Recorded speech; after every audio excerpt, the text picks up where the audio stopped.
مستغل بن حسین البارقی رحمہ اللہ فرماتے ہیں سیدنا عمر بن خطاب رضی اللہ عنہ نے ایک دن خطبہ دیا،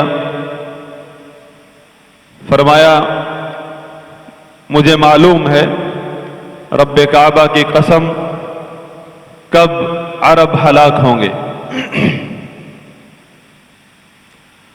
تو ایک شخص کھڑا ہو کر پوچھنے لگا متی یہلکون یا امیر المؤمنین، اے امیر المؤمنین کب ہلاک ہوں گے یہ لوگ؟ قال حین یسوس امرہم من لم یعالج امر الجاہلیہ، جس وقت ان کی قیادت سیاست ایسے لوگ کریں گے جنہوں نے جاہلیت کے امور کو نہیں دیکھا، وَلَمْ يَصْحَبْ الرَّسُولَ صلی اللہ علیہ وسلم، اور نہ ہی رسول اللہ صلی اللہ علیہ وسلم کے صحبت پائی ہے۔ اخرجہ ابن ابی شیبہ۔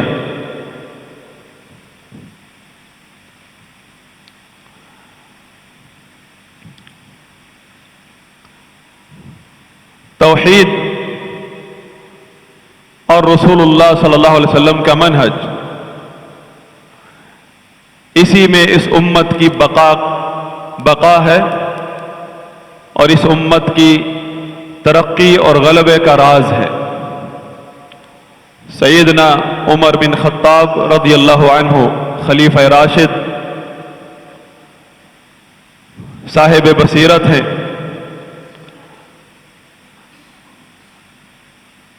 وہ اس امت کی ہلاکت کو اچھی طرح سمجھتے ہیں۔ یہ قوم، یہ امت کس بات پر تباہ ہوگی، اس امت کی تباہی کس چیز میں ہے؟ وہ عقیدہ توحید، اسلام کا عقیدہ، اس سے جہالت اور رسول اللہ صلی اللہ علیہ وسلم کی تعلیمات سے دوری، یہی وہ سبب ہے جس کی وجہ سے یہ امت، یہ قوم ہلاک ہوگی۔ اور ہلاکت کا مطلب یہ نہیں ہے کہ لاشیں بچ جائیں گی، جس طرح کے کچھ لوگ خون کے پیاسے، جن کو خون کے علاوہ کوئی انقلاب نظر نہیں آتا، وہ اس طرح کی احادیث کا ترجمہ ایسا ہی کرتے ہیں کہ ہلاک ہو جائیں گے، تباہ ہو جائیں گے۔ فساد اور ہلاکت اور تباہی اکثر عقیدے کے معنی میں لی گئی ہے، جس طرح حدیث ہے اذا فسد الشام فلا خیر فیکم، جب شام تباہ ہو جائے، اردو میں ترجمہ کرتے ہیں، تو تم میں کوئی خیر نہیں رہے گی۔ بس اتنی عبارت پر اکتفا کر کے اپنی آئیڈیالوجی کو پھیلاتے ہیں، کیونکہ شام میں آج کل تباہی سب کے سامنے ہے، مسلمانوں پر ظلم و ستم، ان کے گھروں کی تباہی، ملک کی تباہی۔ تو اس حدیث کو موجودہ حالات پر فٹ کرنے کی کوشش کرتے ہیں، جبکہ رسول اللہ صلی اللہ علیہ وسلم نے پھر آگے اگلا جملہ فرمایا لا تزال طائفة من امتی ظاہرین علی الحق لا يضرهم من خالفهم، یعنی اس ایک گروہ ایسا رہے گا میری امت میں جو حق پر غالب رہے گا، اور کوئی بھی ان کی مخالفت کرے انہیں کوئی نقصان نہیں پہنچا سکتا، ولا يخذلهم، اور نہ انہیں کوئی رسوا کر سکتا ہے کہ دشمن کے سامنے اکیلا چھوڑ کر سارے لوگ پیچھے ہٹ جائیں پھر بھی انہیں کوئی رسوا نہیں کر سکتا۔ رسوائی اور تباہی انہی لوگوں کا مقدر ہے جو اس گروہ کی مخالفت کریں گے۔ اس گروہ کے قریب بھی نہیں لگے گی نہ رسوائی نہ تباہی نہ نقصان۔ اور اہل علم نے شروع سے ہی اس حدیث کی تفسیر ذکر کی ہے۔ اس سے مراد امت کے اہل علم، اہل الحدیث، ائمہ حدیث ہیں۔ احمد بن حنبل رحمہ اللہ سے پوچھا گیا من ہم؟ کہنے لگے ان لم یکونوا اہل الحدیث فلا ادری من ہم۔ اگر اس حدیث کا مصداق یہ علماء کا طبقہ، ائمہ حدیث، اگر یہ نہیں ہے تو پھر اس دھرتی پر میرے علم میں کوئی نہیں ہے، کوئی ہے ہی نہیں۔ مطلب کہنے کا مطلب یہ ہے اگر کوئی شخص یہ ماننے کے لیے تیار نہیں ہے کہ اس حدیث کا مصداق اس امت کے ائمہ ہیں، ائمہ دین، علماء حدیث، ائمہ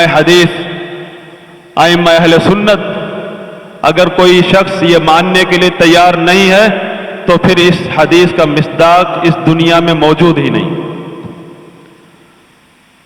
تو نبی صلی اللہ علیہ وسلم نے شام کی تباہی ذکر کی ہے اور ساتھ ایک گروہ کا ذکر کیا ہے جو عقیدے میں، منہج میں، اپنی دینداری میں پرفیکٹ ہے، کوئی ان کا نقص نہیں نکال سکتا ان کے عقیدے اور منہج میں۔ تو شام کی تباہی سے مراد جب شام ایک وقت آیا کہ شام علم کا مرکز تھا، وہاں بڑے بڑے ائمہ گزرے، جہاد ہوتا رہا صحابہ کرام کے دور میں اور تابعین کے دور میں، علم کا مرکز بنا۔ پھر اس قدر فساد آیا کہ وہاں عقیدے کی خرابیاں اس حد تک پھیل گئی کہ اللہ کے نبی صلی اللہ علیہ وسلم کی جو حدیث ہے اس کا مصداق بن گیا کہ شام میں اب کوئی خیر نہیں رہی۔ شام میں، اور خیر القرون میں یہ ہوتا تھا کہ جس ملک میں بھی چلے جائیں وہاں علم کا مرکز اور کبار ائمہ اہل سنت ملتے تھے۔ اہل بدعت کو اپنا منہ چھپانے کی جگہ نہیں ملتی تھی، گمراہ لوگوں کو۔ پھر یہ عقیدے کی خرابی اور تباہی، فساد اس قدر عام ہوا، سنت بدعت ہو گئی اور بدعت سنت بن گئی، حتیٰ کہ اب کوئی جگہ بھی اس قابل نہیں رہی کہ کہیں کہ کوفہ علم کا مرکز ہے، بصرہ علم کا مرکز ہے۔ حتیٰ کہ امام مسجد نبوی کے ممبر پہ بھی کھڑا ہے تو اس کو بھی دیکھنا پڑے گا کہ وہ اہل الحدیث ہے کہ نہیں۔ اب یہ نہیں چلے گا کہ مسجد نبوی کا امام ہے، شام کا عالم ہے، بصرہ کا عالم ہے، عراق کا عالم ہے، اب یہ نہیں چلے گا۔ اب لا تزال طائفۃ من امتی کو دیکھیے، ڈھونڈیے ائمہ اہل سنت کو، انہی میں خیر ہے، باقی ان کے علاوہ سب تباہی ہے۔ اور امت کی تباہی اور ہلاکت عقیدے کی تباہی اور ہلاکت میں ہے، رسول اللہ صلی اللہ علیہ وسلم کے منہج سے دوری میں ہے۔ تو کچھ لوگوں کا مشن ہے کہ عربوں کی تباہی کو دیکھیں، تمنا کرتے ہیں کہ کسی دن عرب تباہ ہو جائیں، اور چند ممالک میں دشمنان دین کی سازشوں کے ساتھ جب کچھ تنظیمیں کامیاب ہو گئیں تباہی مچانے میں، ان ملکوں کی فوجیں توڑنے میں، حکومتیں توڑنے میں، جہاں نہ عزت محفوظ رہی نہ جان، بڑی خوشیاں منا رہے ہیں۔ آپ دیکھیں گے ایسے لوگ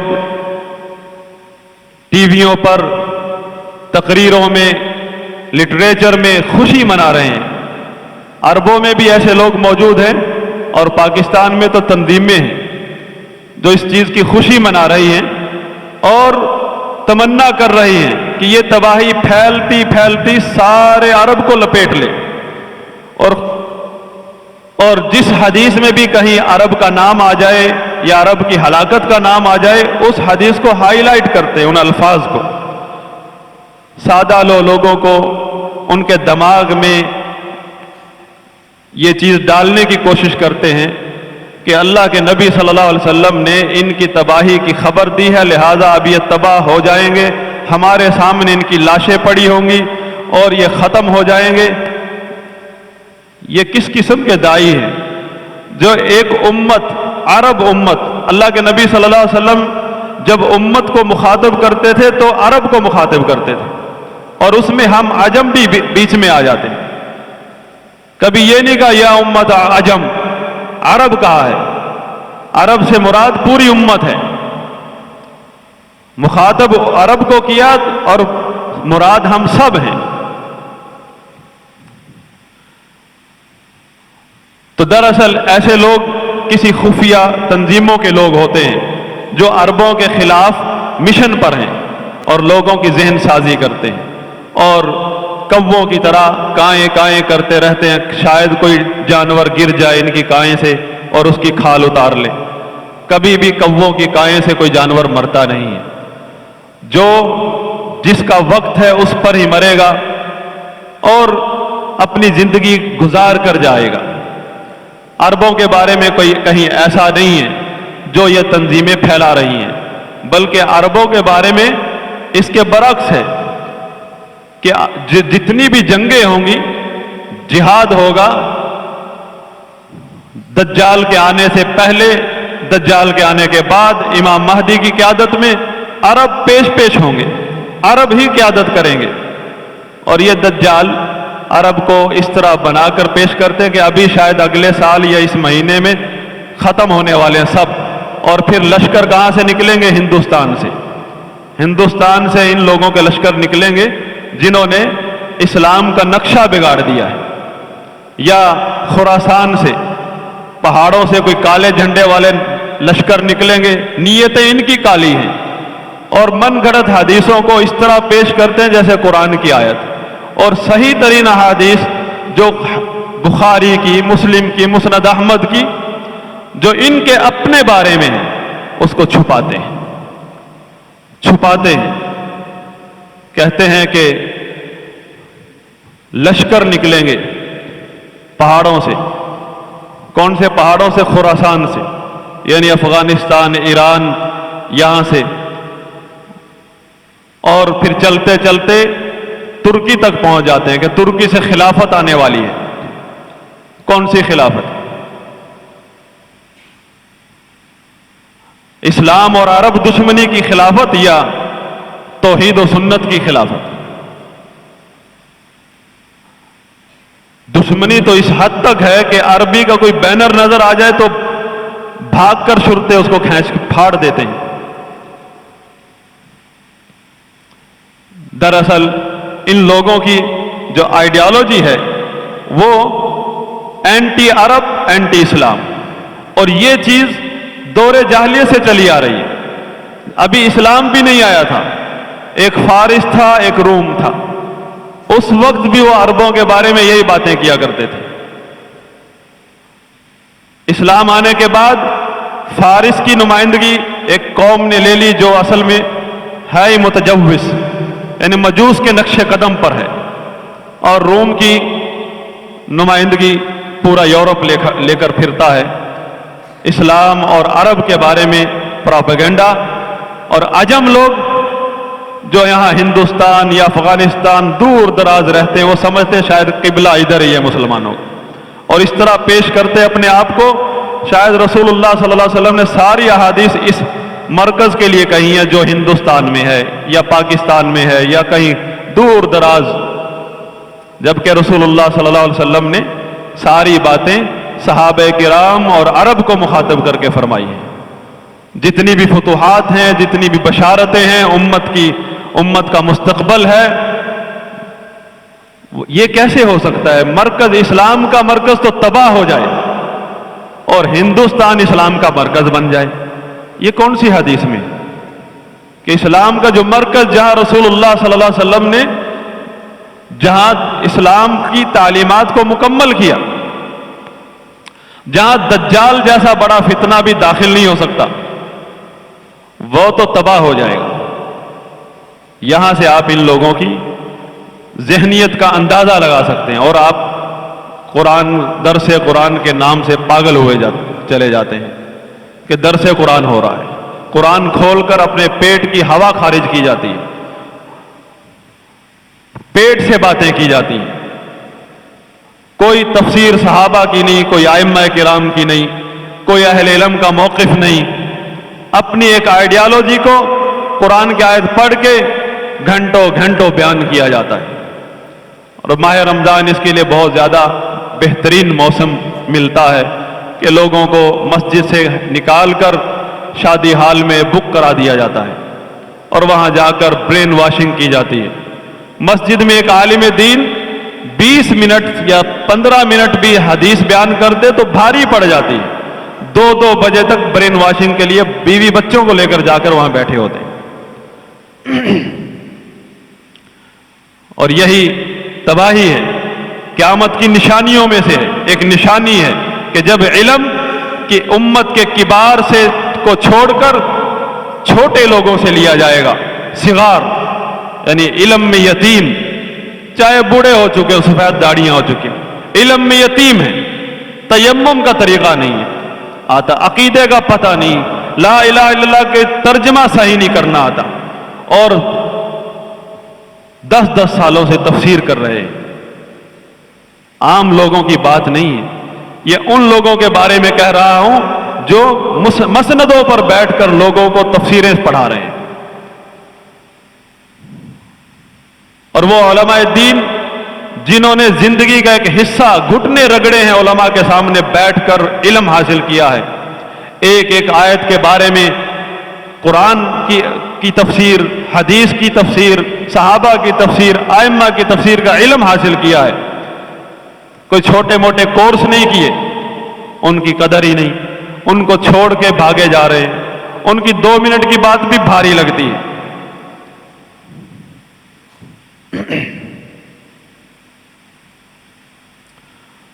جبکہ نبی صلی اللہ علیہ وسلم نے بتایا، مسند احمد کی تفصیل کے ساتھ حدیث ہے کہ یہ گروہ خوارج کا گروہ، اس کی صفات بتائی، اس کے نظریات بتائے کہ سفہاء الاحلام، عقل سے پیدل، کم عمر لوگ، اور عقائد ان کے قرآن، ہر بات میں قرآن، ہر بات میں قرآن کی دلیل ہے، یہ دلیل کے جادو میں مت جائیے۔ صراط مستقیم اللہ تعالیٰ نے اس صورت میں بتایا جو سب نے پڑھنی ہے، صراط الذین انعمت علیہم، صراط المستقیم اس کا، اس تنظیم کا، اس تنظیم کا، اس تنظیم کا راستہ نہیں، ان لوگوں کا راستہ ہے جن پر اللہ تعالیٰ نے انعام کیا ہے، اور ان کا ذکر بھی قرآن میں خود فرما دیا، وہ نبیین، صدیقین، شہداء، صالحین۔ خلاصہ تفسیر ائمہ نے فرما دیا ہے کہ اس کا خلاصہ یہ ہے کہ رسول اللہ صلی اللہ علیہ وسلم خاتم النبیین ہیں، اور آپ کے صحابہ کرام ائمۃ الہدیٰ ہیں۔ شہادت کا مقام ہو یا صدیقیت کا مقام ہو، نیکی کا مقام ہو یا ہدایت کا مقام ہو، صحابہ کرام ان تمام مقامات میں ایک معیار کا درجہ رکھتے ہیں، ائمۃ الہدیٰ ہیں۔ صراط مستقیم وہ راستہ ہے جو رسول اللہ صلی اللہ علیہ وسلم اور صحابہ کا ہے، کسی گروہ کا راستہ نہیں ہے۔ دلائل کے جادو میں مت آئیے۔ اللہ کے نبی صلی اللہ علیہ وسلم نے ان لوگوں کے بارے میں جو اس امت کا بدترین گروہ ہے، ایسے جن کے بارے میں اتنے سخت الفاظ بولے، اتنی تحقیر کی کہ نمازیں دیکھو تو صحابہ جیسے نیک لوگ اپنی نمازوں کو ان کی نمازوں کے سامنے حقیر سمجھیں گے۔ تقوی، ہر وقت استغفر اللہ کا ڈر کی باتیں، اسلام کی باتیں، لیکن ان کی اصلیت کیا ہے؟ جہنمیوں کے کتے ہیں، اور ان کے منہ پر باتیں کیا ہیں؟ قرآن۔ یقولون من قول خیر البریہ، خیر البریہ، تمام مخلوقات میں سے بہترین شخصیت رسول اللہ صلی اللہ علیہ وسلم ہے، منہ پر ہر وقت حدیث، رسول اللہ صلی اللہ علیہ وسلم کی حدیث، دلیل، اس کے باوجود ان کی حقیقت کیا ہے؟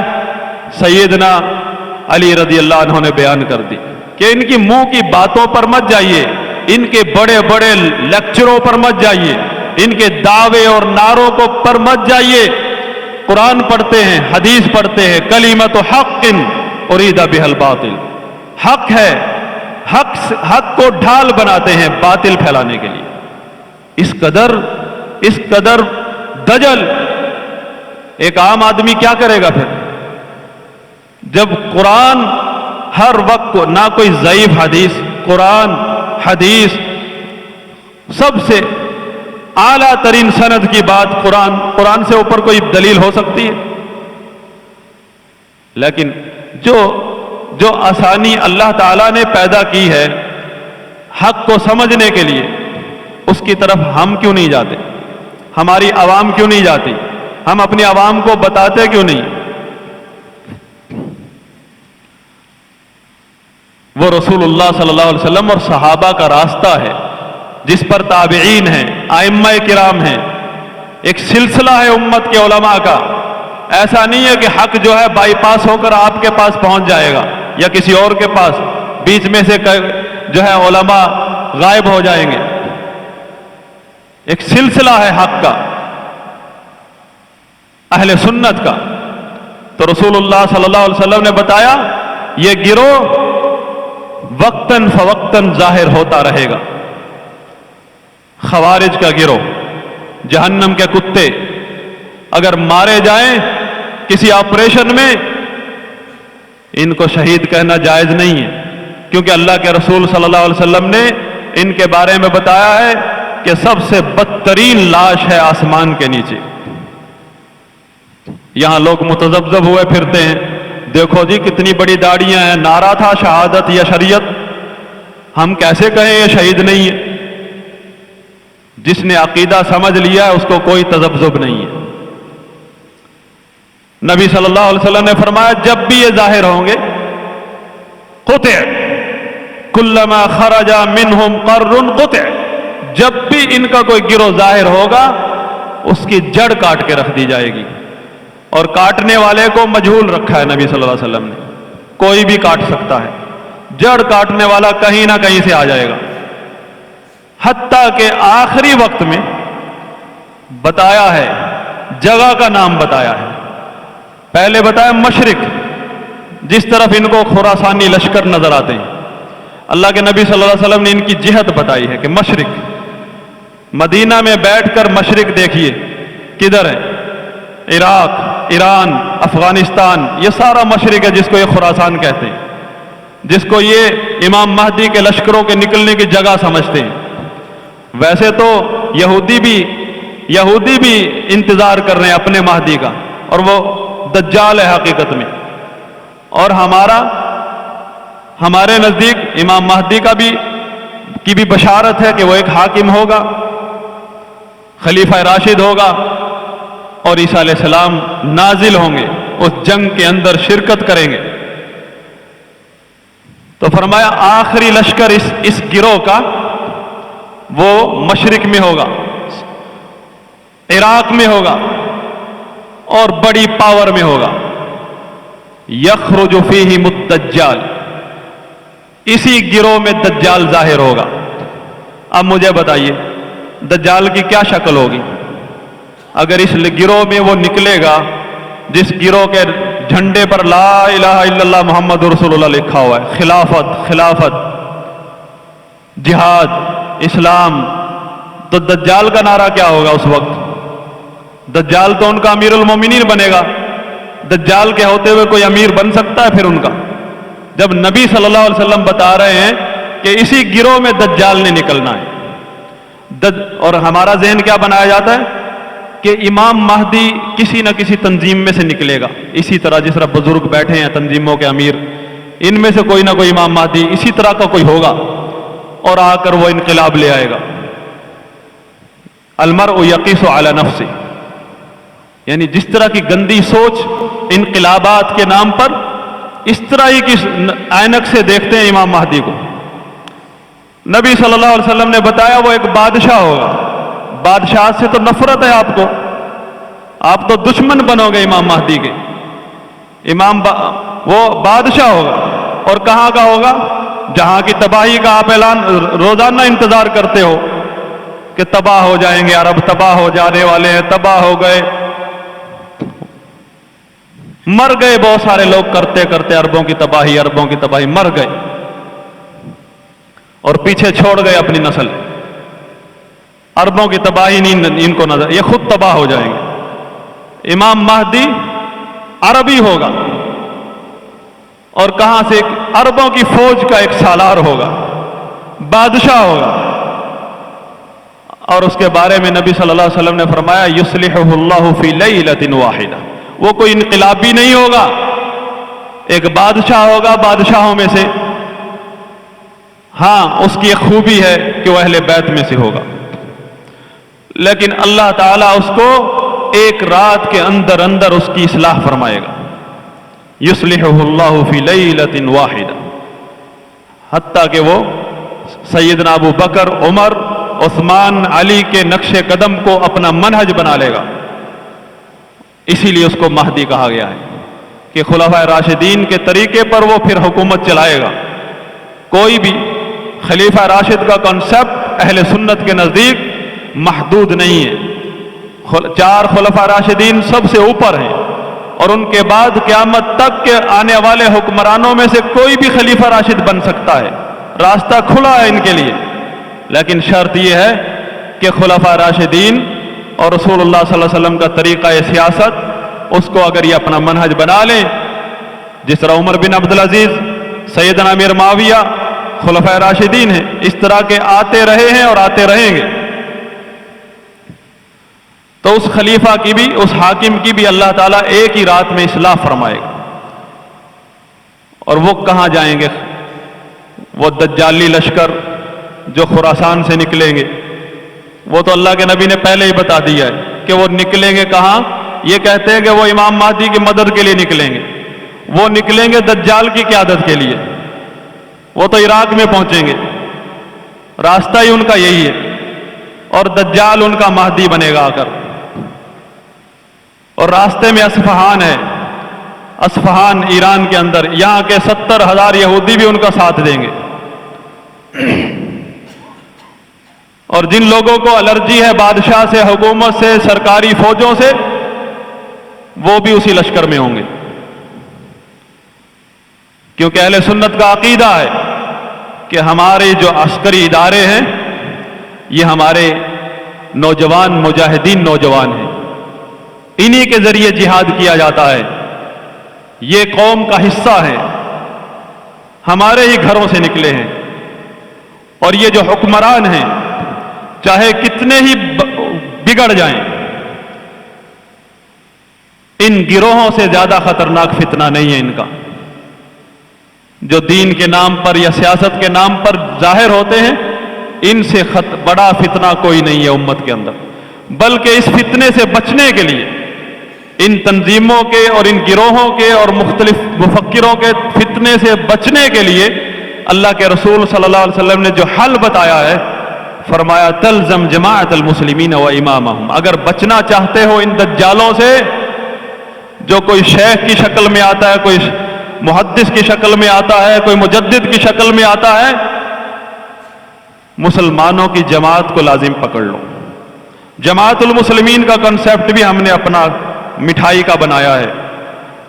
مشرکین جیسے مٹھائی کے بت بناتے تھے, بھوک لگتی تھی کھا لیتے تھے, ہم نے بھی اسی طرح حدیث میں پڑھا لفظ جماعت المسلمین, ایک اپنی جماعت بنا لی, رجسٹرڈ کروا لیا. پھر اختلاف ہوا, دوسری نکل گئی اس میں سے, 72 جماعتیں اس میں سے نکل آئی. جماعت المسلمین سے مراد امت مسلمہ کا اجتماع, اتحاد, جو ایک حکمران کی اطاعت کے اوپر وہ کرتے ہیں. تو جماعت المسلمین کا جو شرعی طور پر جو کنسیپٹ ہے یہاں اس ملک میں, وہ اہل پاکستان ہے. اہل پاکستان کا جو اتحاد ہے, ایک سسٹم کی شکل میں, گورنمنٹ اور عوام ریاست کی شکل میں, اس کو جو پارا پارا کرے گا یا ایک بالشت کے برابر بھی اس سے جدا ہوگا, اس میں دراڑ ڈالنے کی کوشش کرے گا, یا خالی گھر بیٹھ کے یہ سوچ لے گا کہ میرا کوئی تعلق نہیں ہے اس حکمران سے, میرا کچھ نہیں لگتا, یہ میں تو کسی امیر کی اطاعت کروں گا, یہ اس قابل نہیں ہے کہ میرا امیر ہو. ایسے لوگوں کے بارے میں رسول اللہ صلی اللہ علیہ وسلم نے بتایا ہے, یہ چاہے کتنے ہی نیک ہوں یا علم والے ہوں, اگر اس نظریے پر, اس حالت میں, اس کیفیت میں مر جائیں, دور جاہلیت کی موت مریں گے۔ تربیت رسول اللہ صلی اللہ علیہ وسلم نے کیا تربیت کی ہے اپنی امت کی، وہ تربیت کہاں ہے؟ ہر آدمی نے اپنا ایک مرکز بنایا ہے، وہاں سے تربیت کا ایک لٹریچر جاری ہوتا ہے۔ رسول اللہ صلی اللہ علیہ وسلم نے جو تربیت کا ایک منہج دیا ہے اور سارے حالات بتائے تھے کہ ریاستوں کے اندر کس طرح کے فتنے آئیں گے، حکمرانوں کی طرف سے اندر داخلی فتنے، اور آپ نے کس فتنے کو زیادہ خطرناک سمجھنا ہے اور ان فتنوں سے بچنے کا حل کیا ہے، وہ کہاں ہے؟ کہیں بھی اللہ کے رسول صلی اللہ علیہ وسلم نے کہیں بھی یہ حل نہیں بتایا کہ حکمران کے خلاف جو ہے اتحاد قائم کر لینا۔ اللہ کی قسم، اس منہج کی ابتدا عبداللہ بن سبا سے ہوتی ہے۔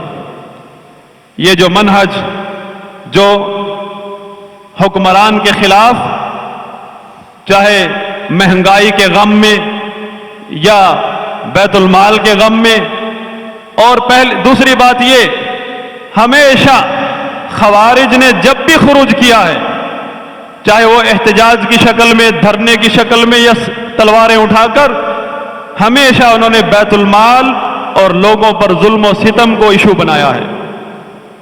اور یہی باتیں تو نبی صلی اللہ علیہ وسلم نے بتا دی تھی پہلے ہی، وَإِنْ أُخِذَ مَالَكَ وَضُرِبَ ظَهْرَكَ، چاہے تیرا مال لوٹ لیں یہ حکمران، چاہے تمہاری پیٹھوں کو مارے، اسمع وَأَطِعْ، سن اور مان، کیونکہ ریاست اور حکمران کا جو حق ہے ایک قوم پر، وہ اس کی مال اور جان سے بھی بڑھ کر ہے۔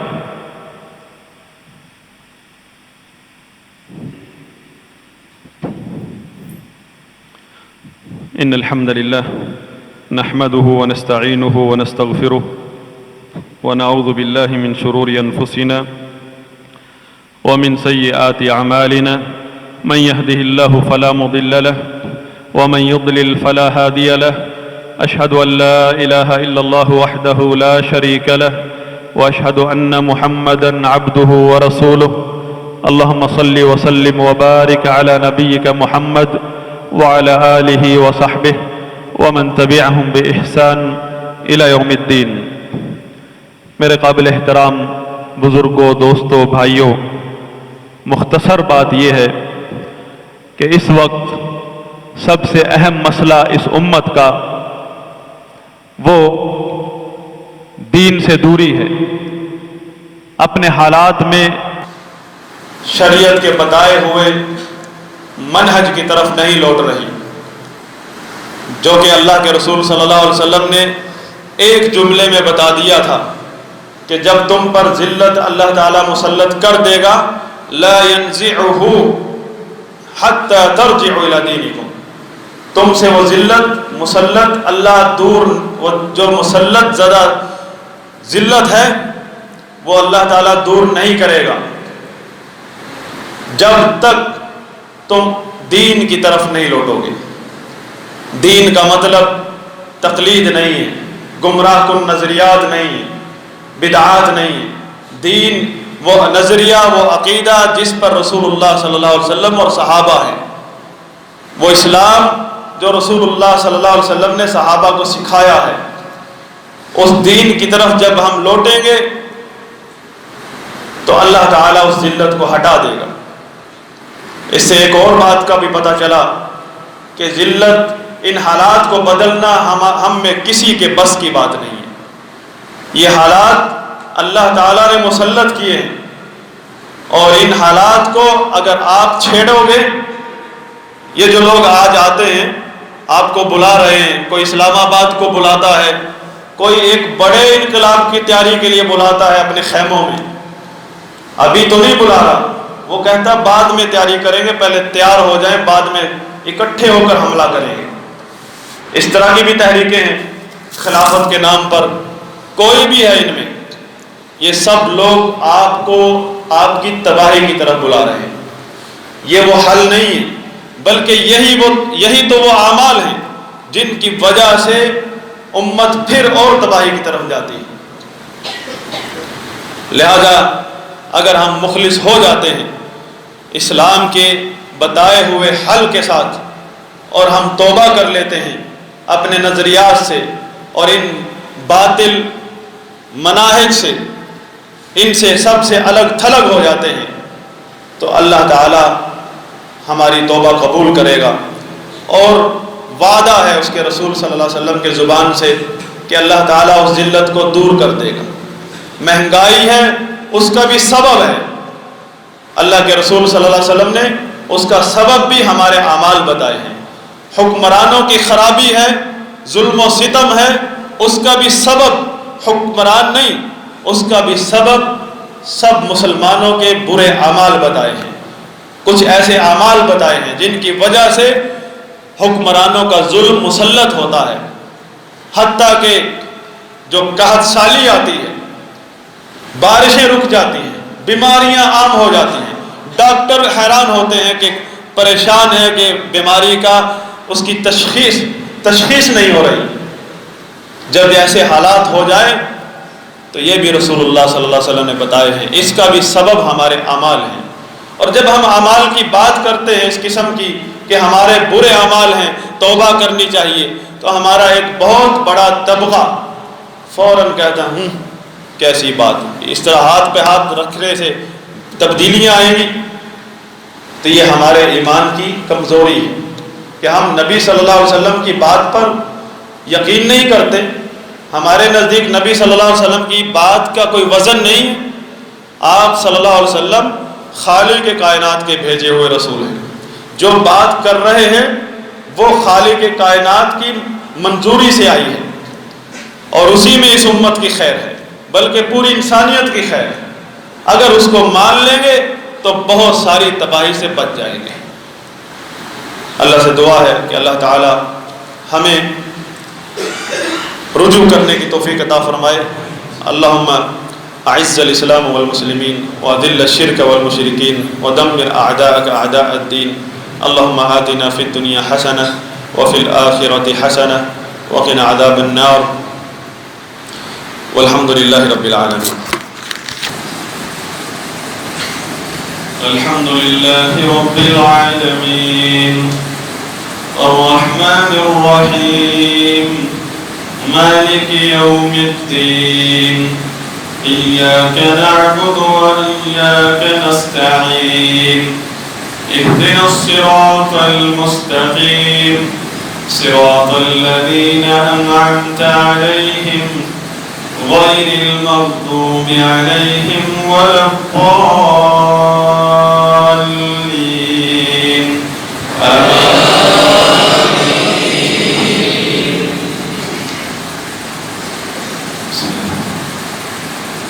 سبح اسم ربك الأعلى الذي خلق فسوى والذي قدر فهدى والذي أخرج المرعى فجعله غثاء أحوى سنقرئك فلا تنسى إلا ما شاء الله إنه يعلم الجهر وما يخفى ونيسرك لليسرى فذكر إن نفعت الذكرى سيذكر من يخشى ويتجنبها الأشقى الذي يصلى النار الكبرى ثم لا يموت فيها ولا يحيا قد أفلح من تزكى وذكر اسم ربه فصلى بل تؤثرون الحياة الدنيا والآخرة خير وأبقى إن هذا لفي الصحف الأولى صحف إبراهيم وموسى الحمد لله رب العالمين الرحمن الرحيم مالك يوم الدين إياك نعبد وإياك نستعين اهدنا الصراط المستقيم صراط الذين أنعمت عليهم غير المغضوب عليهم ولا الضالين آمين. هل أتاك حديث الغاشية وجوه يومئذ خاشعة عاملة ناصبة تصلى نارا حامية تسقى من عين آنية ليس لهم طعام إلا من ضريع لا يسمن ولا يغني من جوع وجوه يومئذ ناعمة لسعيها راضية في جنة عالية لا تسمع فيها لاغية فيها عين جارية فيها سرر مرفوعة وأكواب موضوعة ونمارق مصفوفة وزرابي مبثوثة أفلا ينظرون إلى الإبل كيف خلقت وإلى السماء كيف رفعت وإلى الجبال كيف نصبت وإلى الأرض كيف سطحت فذكر إنما أنت مذكر لست عليهم بمسيطر إلا من تولى وكفر فيعذبه الله العذاب الأكبر إن إلينا إيابهم ثم إن علينا حسابهم